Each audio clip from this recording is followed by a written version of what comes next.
Hi, it's Jeff Mann, and I'm going to produce a small video segment here on the topic of the arch maneuver that a stack and tilt golfer uses. Now, I've coined this phrase, arch extension maneuver, just to describe biomechanically what a stack and tilt golfer does in terms of his pivot action that is different to the standard pivot action. Now, in his book, Bennett and Plummer, who wrote the book, the Stack and Tilt book, they have a picture, and I have a picture on my website demonstrating 4 possible positions that you could get to in your end backswing. And he labels them A, B, C, and D. And what I'm going to demonstrate are those 4 positions. So when you perform a backswing, and what I want you to do is to concentrate on the pivot action.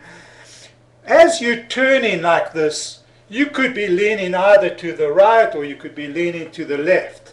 So I'm going to start off by leaning to the extreme right as I pivot.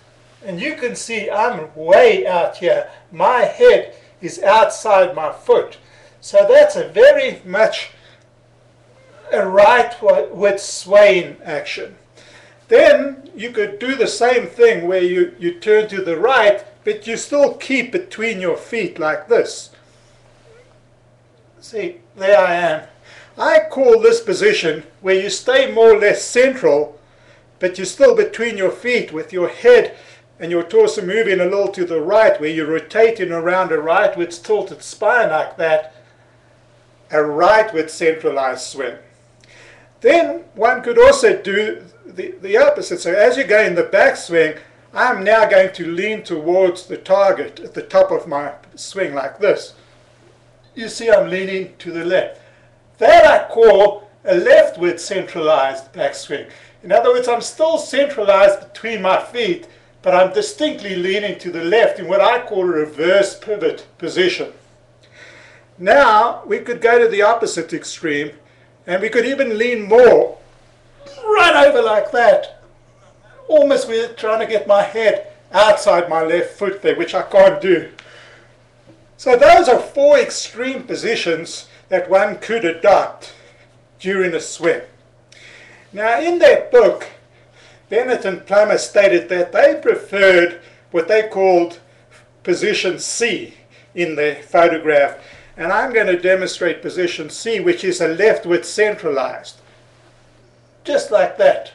Now, there's a lot of dispute. Is that really what Bennett and Plummer intended to say if you look at the photograph? And if you would say, well, what is the stack and tilt swing all about? And how does it differ to other types of swing?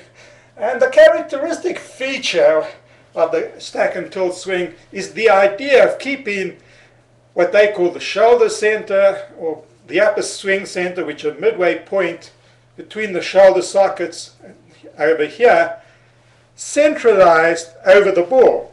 So presume you started with your pelvis central, spine central, then the upper swing center would be located over the ball.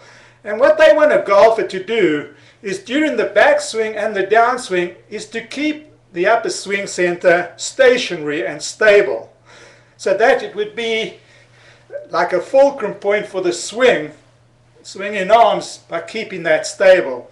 So how do you do that? I mean, what type of backswing do you need to do? You obviously have to move somewhat like that. Can you see that this hasn't moved to the right? It's trying to stay central like that.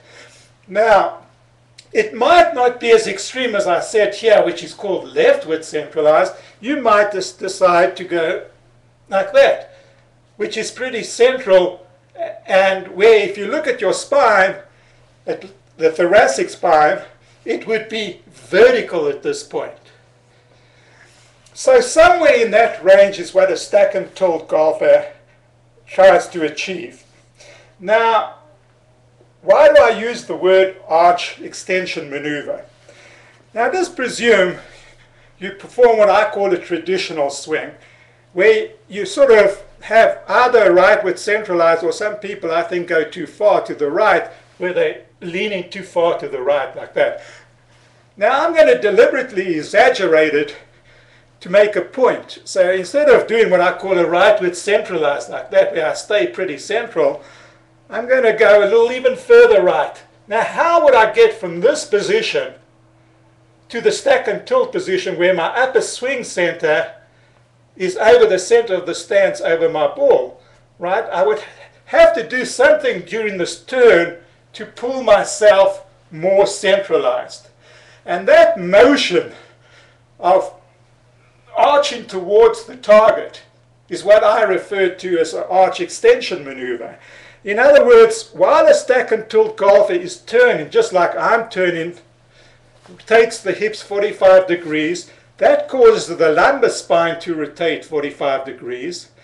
But then they start, while they're turning like that, to make sure that they don't move to the right, they've got to stay central. So they're introducing what I call an arch extension maneuver while they're rotating. While I, who prefer a traditional golf swing, a rightward centralized swing, all I do is I turn. You see, I'm doing nothing but turning around my rightwards tilt without making an attempt to pull my upper swing center, over the center of my stance. I don't mind if my upper swing center moves a little to the right.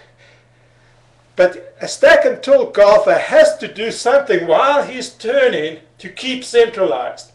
So it's not so important whether you define a stack and tilt swing as a vertical centralized swing where they try to just remain in the center, or whether you think there's a bit of arching to the left.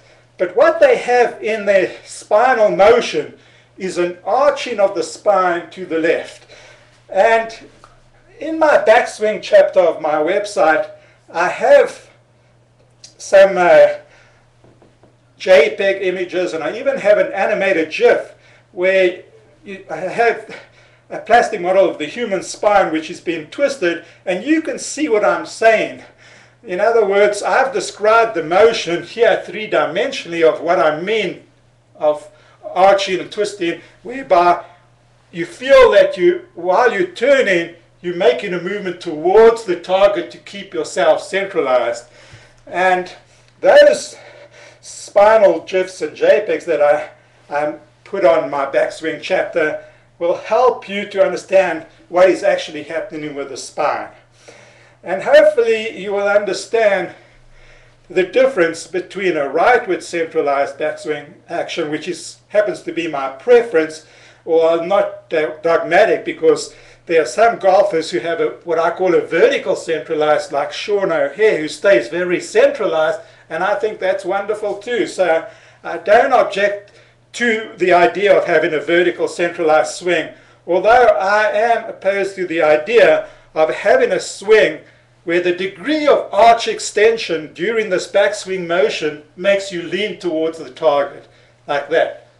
Now, although that's what many stack and tilt instructors teach their students to get a feel for, they don't. There's a lot of debate amongst stack and tilt instructors, and a lot of them say that's just a feel. But in reality, they just want them to stay centralized. And by centralized, I've seen some stack and tilt golf instructors state that they want the spine to be between 0 degrees and 5 degrees. So 0 degrees would be perfectly straight, vertical like this, and 5 degrees with a little bit of slant. So there are some stack and tilt instructors who would accept what I actually think is a bit of a rightwards centralized action like that. And they would still say that that's stack and tilt.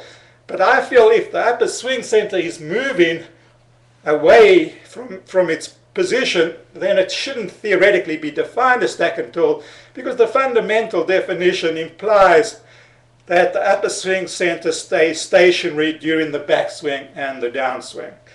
Well, hopefully that this has been instructive and that it helps you to understand what I mean when I use the word arch extension maneuver in a stack and tilt swing. Thank you.